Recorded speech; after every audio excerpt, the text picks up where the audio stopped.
Cumprimentamos a todos com a paz de nosso Senhor e Salvador Jesus Cristo. Estamos iniciando mais um programa EBD na TV. Nós estamos aí na última lição deste primeiro trimestre de 2010. E nós vamos iniciar fazendo aí um resumo do trimestre. Nós temos aquelas figuras ilustrativas que você encontra sempre no nosso site. Você veja o endereço aí abaixo. E nós vamos usar essas figuras ilustrativas para fazer esse resumo. Se você tiver um projetor, um retroprojetor, ou um projetor de slides, você pode transformar isso e utilizar para fazer esse resumo deste trimestre. Vamos ver então que na nossa revista, a revista do professor, você encontra um resumo, um quadro de resumo desse trimestre. Nós vamos começar por aí e depois vamos passar então pelas figuras ilustrativas de cada lição durante esse trimestre. Vamos ver esse quadro então. Nós estamos estudando aí sobre a segunda carta do apóstolo Paulo aos Coríntios, estudando com o professor Elianai Cabral, tendo aí como consultores doutrinários e teológicos o pastor Antônio Gilberto e o pastor Cláudio Odor de Andrade. Então nesse quadro nós encontramos aí temas do trimestre, que nós estudamos no trimestre, e o que aprendemos com este trimestre, cada lição. Então os temas são provas, disciplina, esperança e sã doutrina. São os temas que nós estudamos aí dentro da segunda carta do apóstolo Paulo aos Coríntios, os principais temas. Então, provas, disciplina, esperança e sã doutrina. Bom, dentro de provas nós vimos Paulo experimentou aí grande sofrimento, perseguição e oposição em seu ministério. Então falamos aí das provas pelas quais Paulo passou. Ele foi perseguido, ele foi até enfrentado, ele foi confrontado, ele teve aí uma grande oposição levantada pelos falsos mestres, os falsos apóstolos em Corinto, na igreja que estava em Corinto. E com isso ele sofreu muito. O que nós aprendemos disso? Aprendemos que Deus é fiel. Seu poder é suficiente para nos capacitar a enfrentar qualquer dificuldade. Então Paulo enfrentou dificuldades, mas Deus sempre vinha com um consolo, com ajuda. Deus sempre vinha trazendo para Paulo um ânimo e sempre Deus trazia a ele uma confiança de que ele, lutando contra tudo isso, ele venceria. Depois nós vemos aí a disciplina.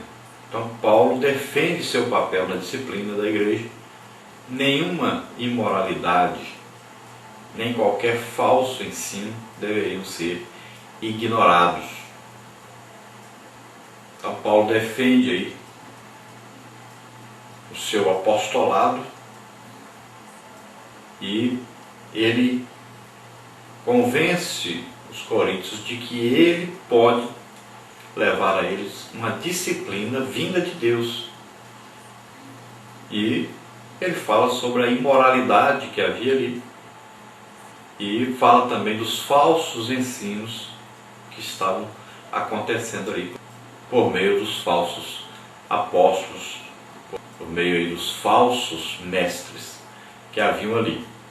E ele condena isso, ele aplica a disciplina, fala com eles que sempre eles devem aplicar uma disciplina àqueles que andam ensinando heresias e também praticando imoralidade. O que nós aprendemos aí? Então a meta de toda disciplina na igreja deve ser a correção, não a vingança. Devemos agir com amor em todas as situações. Então nós vimos aí que Paulo disciplinou, mas sempre com amor, levando em conta a graça de Deus. Ele não queria se vingar das pessoas, mas queria trazê-las para Deus, corrigindo, porque o pai que ama sempre corrige. Depois nós vimos aí o tema esperança. Então, para encorajar os coríntios em meio às provações, Paulo os lembrou de que receberiam novos corpos no céu.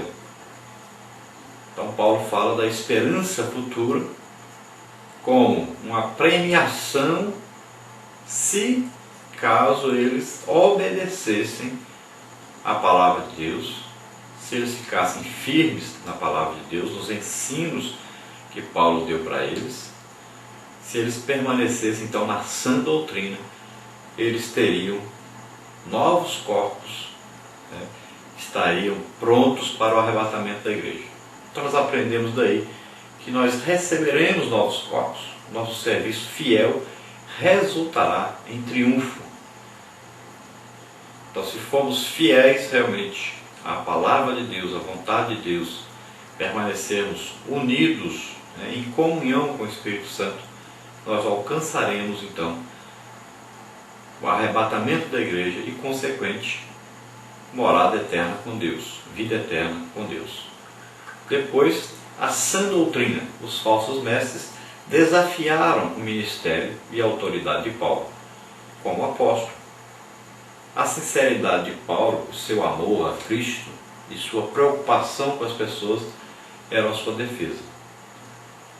Então os falsos mestres desafiaram aí o ministério e a autoridade de Paulo.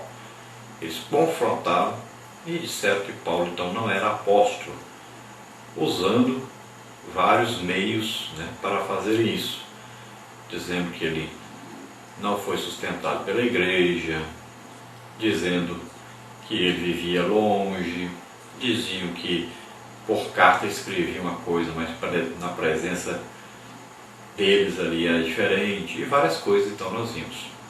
Então Paulo diz que o seu amor a Cristo, então a sua preocupação sincera com as pessoas, né, com os crentes, era a sua principal defesa. E ele, toda a carta, a segunda carta aos Coríntios, nós vimos que ele defende então o seu ministério. Então nós vimos aí que nós aprendemos, nossa motivação em servir o Senhor e ensinar a sua palavra está no nosso amor a Ele. Então nossa motivação, nossa função, nosso objetivo, sempre quando estamos servindo ao Senhor com amor, é ensinar a palavra de Deus e sempre demonstrarmos esse amor de Deus às pessoas. Então nós vimos esse quadro que está na nossa revista, que é um resumo do trimestre. E nós vamos passar agora por cada lição, trazendo aquela figura ilustrativa para relembrarmos cada tema, cada tópico aí estudado. E ao final então desse resumo nós falaremos sobre essa lição de hoje, que é a 13ª lição, a última lição então do nosso trimestre. Vamos ver então a lição número 1. Na lição número 1 nós aprendemos aí a defesa do apostolado de Paulo. Nós estudamos sobre a cidade de Corinto, uma metrópole estratégica do século I depois de Cristo, uma cidade histórica e libertina. E vimos o local da carta, o objetivo da carta, a autoria e características da carta. A carta tem um caráter pessoal, a exposição do ministério e apostolado paulino e a coleta para os necessitados. Nós vimos a exposição do ministério paulino, a coleta para os necessitados, a defesa do apostolado de Paulo, então, apostolado paulino. Depois nós vimos as lições que aprendemos com Paulo. Amar sem ser conivente com o erro. Ser obreiro é estar disposto a sofrer perseguições internas. Paulo não tomou todos por alguns. Na lição 2, nós vimos aí o consolo de Deus em meio à aflição. Uma saudação especial e inspiradora, sua identificação pessoal e os destinatários, o apostolado paulino e a vontade de Deus e sua saudação especial. Depois, parte 2, aflição e consolo. Paulo, sua fé e gratidão. O consolo divino e consolo comunitário. A aflição na experiência cristã. Parte número 3, amargura e libertação. Paulo enfrenta uma terrível tribulação. Paulo confia em Deus para a sua libertação. E Paulo confiou em Deus e foi liberto.